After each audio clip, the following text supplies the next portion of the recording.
use a solution-focused approach to living. What does that mean? Well, that means a way of looking at life in terms of solutions rather than problems. Mm-hmm. It means looking at your strengths and resources that you have, your past experiences that have been successful. And it's about having a conversation where your best hopes are there in your life. And it's almost like when we're talking about visioning things, we actually experience it through this verbal conversation. So that's basically how a conversation goes. And you've developed a little booklet for people to use that is based on this approach. Mm-hmm. So take us through, what are some of the questions that people need to ask themselves to get to their solutions, as you've outlined in the booklet? Okay, well, I'll just kind of go through my best hopes for this day. So I'm going to ask myself, what are my best hopes from my day today? And so my best hopes from today might be that I'm going to approach it in a very sort of calm and peaceful way, so that I know that perhaps any challenges that come along, I'll be in the right state of mind and body to not get, ruffled by things. I'll just go, I can accept this as it's happening right now, and it'll enable me to be more productive and perhaps in how I deal with it. Now, if I happen to say something that I didn't want, you find yourself saying, I don't want to experience any stress today. It's like, what would you want instead? So if you taking a positive spin. Yeah. So if you find yourself saying something that you don't want, what is it that you do want instead? So you know where your focus is going to go. Your focus is then on this positive, on the possible. And sometimes you might find yourself wanting to change someone else's behaviour. If only my husband would be more considerate of me, I would be fine. I would be peaceful. I would be calm. Well, we know how hard it is to change other people.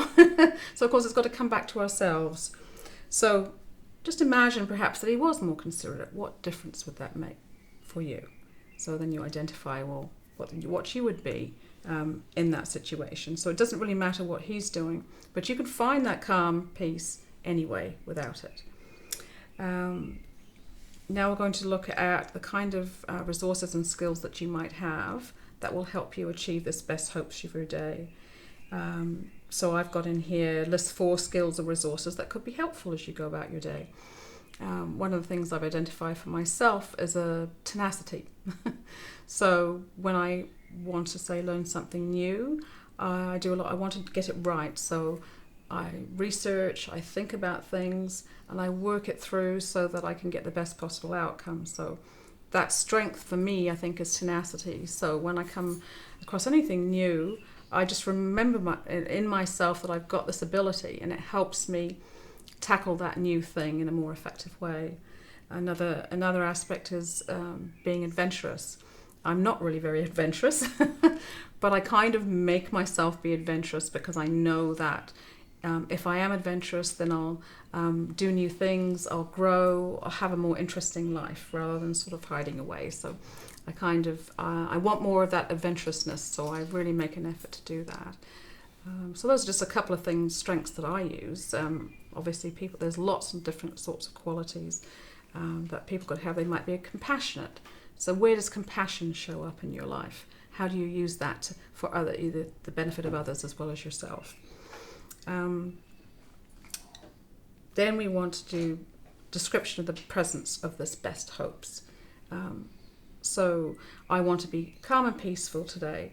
So what is it about this day that would tell me I was calm and peaceful? So I'd be looking for things within my day that would tell me that I will be calm and peaceful. What might I do differently? Well, for example, by going out in this calm peacefulness, if something happens to change my plans, I won't get all fraught about it. Think, what am I going to do? I'm going to take my time, and I'll go, no, it's going to be resolved. I might not be able to resolve it right this minute, but if I'm just quiet and calm, I will resolve it as the day goes on. And then I might think about, well, who's going to notice me in this calm way? And I might think, oh, well, I'm going out to work with some colleagues of mine, so they're going to notice that I'm going to be perhaps friendly and kind to them. Instead of short-tempered, I'm going to be compassionate. I'm going to be patient. So already I'm thinking about how I'm going to live this day so that my outcome that I want is more easily achieved. Mm-hmm. So now that we've kind of looked at our sort of strengths and experiences, we want to do a description of the presence of our best hopes. How would we notice that our best hopes were showing up? Think about what might be different about this day, how you'd feel it, perhaps how you'd taste it, smell it, look at it, sense it. What might you be doing differently? And what would those closest to you notice about you that would tell them that on this day there was something extra special about you? And then if you just think about that and write down those 5 things. And now you've sort of set yourself up for a day where you're more likely for these best hopes to be realised. You've had a kind of practice session, if you like. So then the next question is go and live your day and notice your best hopes showing up. Jot these instances down as they occur, if you can, or at the end of the day. So consider, how do you feel as these instances show up? Who would be noticing? What are they noticing that's different about you? And what skills and resources are you using? So you've had a practice session, you've gone and lived your day, and then you're kind of reviewing how it all went and what you noticed about your day that was different and that was related to your best hopes showing up. And then it's a 7-day journal, so at the end of each day I've got a different question for you to look at things a little bit differently and perhaps go a bit deeper. And so on the first day it is name 5 things you've appreciated today. So your thoughts are going to go back to the day. They're going to be very much tied to what you wanted to achieve in the first instance, and you'll be reviewing how they showed up and what was helpful and how it made you feel, what different things you did. And then this appreciation will kind of solidify it. So there's a lot of visualization involved. So you start off your day with a vision of how it's going to be. That's right. And then at the end of the day, you're reflecting back on how it actually was and what you've learnt from that. Exactly. Fantastic. Yes. And so what sort of issues can this technique be useful for, Anne? Well, really, it's you as a person. It's actually irrespective of the issue.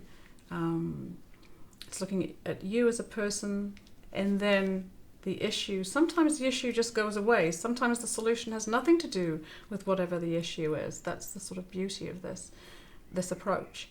And we're not really looking backwards, we're looking forwards. So we're kind of accepting things that have happened, and now we're finding, what's going to work better for us going forward. So it's a very positive approach, and one where really you're digging deep within yourself to find your own solutions that are just for you.